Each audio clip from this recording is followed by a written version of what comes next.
So rudiments are useless, right? This is what I keep hearing, and I can't believe it, man. I love rudiments. Rudiments are some of my favourite things ever, and I'm going to prove to you today why they're so good and so useful. I mean, just think of all the beats and fills and chops that are all based around rudiments.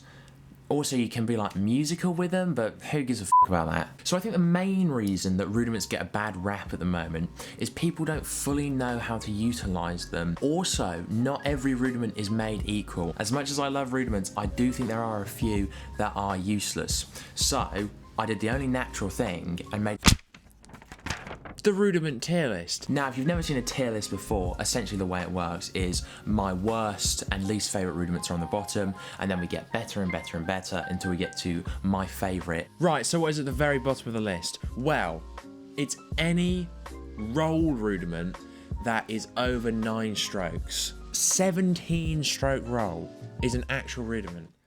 17 stroke, who's practicing there? You're playing along to a song and you're gonna go, oh, you know what would be killer here? A cheeky little 17 stroke roll fill. Come on, it's just never gonna happen. Just play doubles and learn to throw accents in there. It's so much more useful.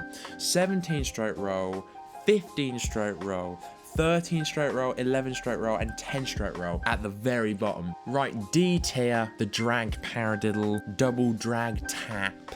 I mean, these are fine, but they're just a bit boring. C tier, inverted flam taps. Flammoose. Flammace? Flammoose? I'm not gonna lie to you, I've put that down on the list because I suck at it. Cut that part out. B tier, this is where it gets good, okay? The drag. That's a good rudiment right there. You can't go wrong with drag. Also, Swiss Army triplets coming in at this tier. What the f is a pafla-fla? Is that it? A tier. This is where it gets really good. Multiple bounce roll. I'm talking buzz rolls right here. Triple stroke roll. Man, these are underrated. They're so good for building speed. Yikes. It's been a long day. 5 stroke roll. Oh my God. Oh, one of my favorites. Single paradiddle diddle. I like the paradiddle diddle, but I think personally having it be a 6-note phrase makes it a lot more awkward to fit into things because it's either sextuplets or it's triplets, and I don't find myself using it nearly as much as I think other people do. So for me, once again, this isn't because it's a bad rudiment, it's because I suck at it. It's going down in the list. Ooh, a lesson 25. Not gonna lie to you, I'd never heard of that before I started making this video, but something to practice now. We've arrived at the top tier, the S tier. These are my favourite rudiments. Do sometimes wonder if maybe I should make some more friends. The Rudiment. Rudiment all day long. The flam. The humble flam. Everyone forgets about the flam. Everyone's sleeping on my boy the flam. Of course, you knew it was coming. The single paradiddle. So let me show you how I would take one of these rudiments and turn it into something cool then. Let's start with the paradiddle, because everyone knows the paradiddle. Firstly, I'm going to take the paradiddle and play it just on the snare drum. Now I'm going to break it up between the hi-hat and the snare. Already this is starting to sound quite cool, but if we add a bass drum pattern,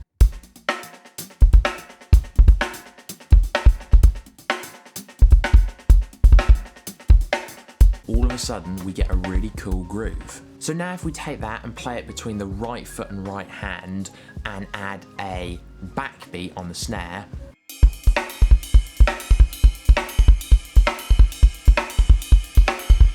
that's cool, but if we flip it around so the left hand, the snare, is playing with the right foot,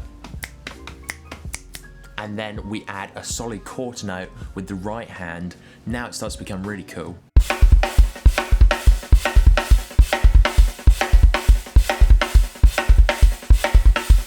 Now we can start moving the left hand as well onto the hi-hat and adding some new accents to the paradiddle. You don't have to just accent every first note. You can stick accents wherever you want throughout it. My personal favourite place to put an accent is on the very end, the paradiddle.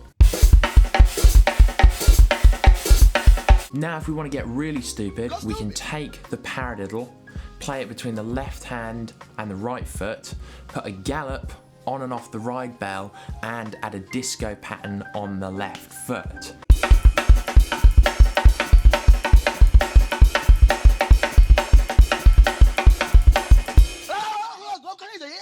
Or alternatively, you can scratch all of that and just take the bog standard paradiddle between the hands and move it around the kit as a chop and get a ridiculous amount of stuff out of that.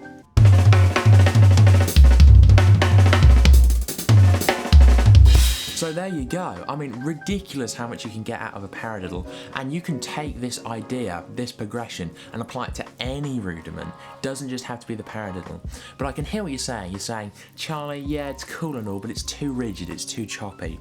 I want something a bit more musical. Well, in that case, look no further than the 6-stroke roll, man.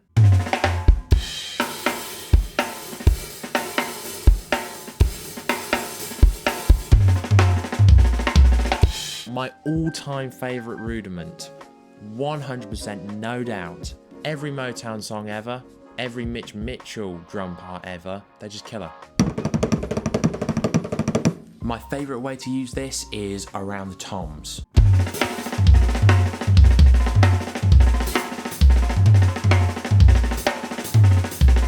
It's just so good as a fill. Also on the hi-hat. Absolutely killer. But you can do exactly what we've just done with the paradiddle and move it around and start coming up with different things, orchestrate it between the kick. There's just an infinite amount of stuff you can do with this. Another example of a great rudiment that isn't super musical but super great for technique is the flam paradiddle. Oh my god.